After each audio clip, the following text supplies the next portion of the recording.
Bueno, saludo a los familiares del senador Carlos Julio Pereira, al señor presidente de la República, a los ministros que nos acompañan, a nuestra presidenta de la Asamblea General y a todos los invitados. También agradezco al partido, a nuestro partido, que me ha dado el honor de dirigirme unos breves minutos a brindarle homenaje a una persona que creo el que tiene más legitimación es el Partido Nacional. Pero cuando una persona trasciende los partidos, todos debemos rendirnos ante esa realidad. Mis compañeros de Cámara han hablado de la vida de Carlos Julio, su vida política, su vida personal. Por lo tanto, yo en los minutos que voy a ocupar, que no son muchos, no voy a repasar lo que ustedes ya dijeron mejor que yo. Simplemente quiero destacar la formación que Carlos Julio Pereira nos ha dado a todos nosotros, a nuestra generación. En aquellos años que éramos jóvenes universitarios, voy a nombrar solamente dos compañeros que están acá, pero hay muchos. El doctor Pablo Iturralde en su apartamento de la calle Ponce, aquel pasillo al fondo, cuando nos invitaba para escuchar las palabras de Carlos Julio en la clandestinidad, y nombrado por el diputado Casareto, el chico Lutegui, que era aquella juventud lejana, era tal vez el más cercano a Carlos Julio y luego en su vida lo demostró. Pero las enseñanzas del senador Carlos Julio Pereira fueron para nosotros básicas. En lo personal, vengo de una familia, todos sabemos que es del Partido Nacional, de un padre herrerista y una madre de la UVD, la vieja UVD. Y también nos supieron transmitir eso que el profesor Carlos Julio Pereira transmitió. En aquellos años yo diría, de destrucción de la democracia en grado de tentativa, para hablar jurídicamente, Carlos Julio Pereira fue un escudo importante que luchó desde el primer momento, incluso desde antes. Acá este Parlamento votó una ley muy curiosa que declara que a partir del año 68 en el Uruguay había terrorismo de Estado. Curiosa en el sentido de reconocer el Parlamento que en lo que yo creo que era un periodo de democracia ya se vivía un terrorismo de Estado, lo que creo que es un error. Pero sin embargo Carlos Julio en aquellos tiempos ya se venía enfrentando a esa situación. Todos conocemos que hizo la fórmula histórica que conocíamos por su nombre. Yo creo que fue la primera fórmula que se conoció por el nombre. Wilson y Carlos Julio, no había apellido.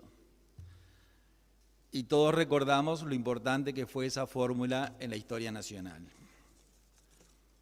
Por eso yo quiero destacar o rescatar algunas coincidencias históricas. La historia, dijo una vez un historiador, lo pone todo patas arriba, en el sentido que a veces suceden con los años coincidencias, yo diría, increíbles. Y que las enseñanzas del senador Carlos Julio Pereira es lo que yo por lo menos me he tratado de rescatar de su figura pública. Cuando funda el Movimiento Nacional de Rocha, le preguntan sobre la ideología del movimiento. Una pregunta que se hace hasta hoy. ¿Ustedes qué son? Y él contesta textual: yo ubico al Movimiento Nacional de Rocha como una fuerza de centro pero progresista, con una fuerza renovadora, no de izquierda, porque creo que los términos izquierda y derecha son relativos, anticuados y mal usados. Qué precisión, ¿no? Qué enseñanza. Diría que concebimos una democracia progresista y que nuestros principios se dirigen hacia una orientación muy similar a la socialdemocracia. Somos partidarios de que el gobierno se convierta en el orientador de los aspectos importantes de la vida nacional, lo que no quiere decir deba invadir aquello que es sagrado en el individuo, que es su esfera privada, su libertad individual y su accionar. Es decir, me detengo en esa situación, en esa enseñanza, en ese mensaje que para mí es de notable definición. También nos enseñó en las últimas intervenciones en esta casa, en junio del 73, Creo que la libertad es tan eterna como el hombre y tan inmortal como las conquistas espirituales que éste ha conseguido a través de la evolución de la humanidad. En consecuencia, señalo mi profunda fe en el resurgimiento de las libertades públicas, porque el pueblo uruguayo no sabe vivir sin ellas. O sea, estaba anunciando lo que pasó, pero también anunciaba lo que iba a pasar. El pueblo uruguayo no sabe vivir sin ellas. Nuestro pueblo tiene un viejo pacto con la libertad que arranca en los tristes días de 1811, como tristes son estos días. Y lo ha confirmado a través de la lucha de toda la vida. Wilson Ferreira le escribe una carta a Carlos Julio en el año 84, el 23 de octubre, cuando Carlos Julio renuncia a su candidatura, que era el candidato natural, con Wilson preso, claro, ¿no? Y le dice: de ti ninguna grandeza me sorprende. Algunos años después,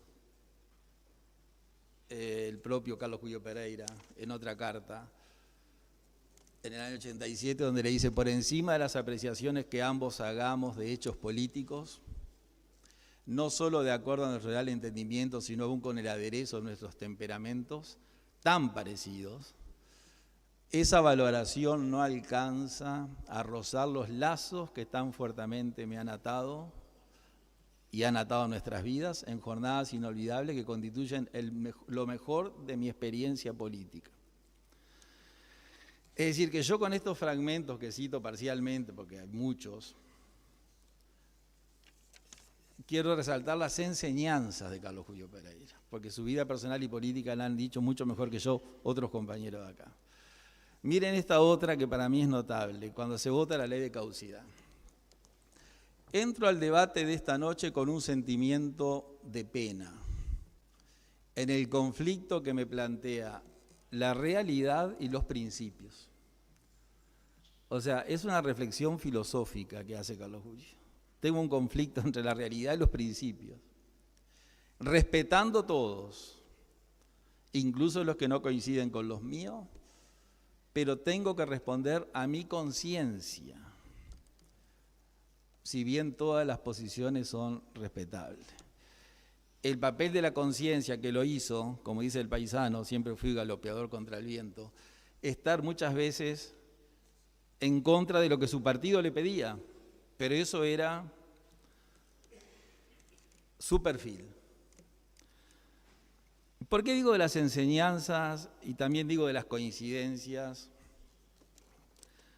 Y no lo digo esto acá porque esté presente el presidente de la República. Lo había previsto antes de enterarme que nos iba a acompañar. Carlos Julio hablaba de las coaliciones.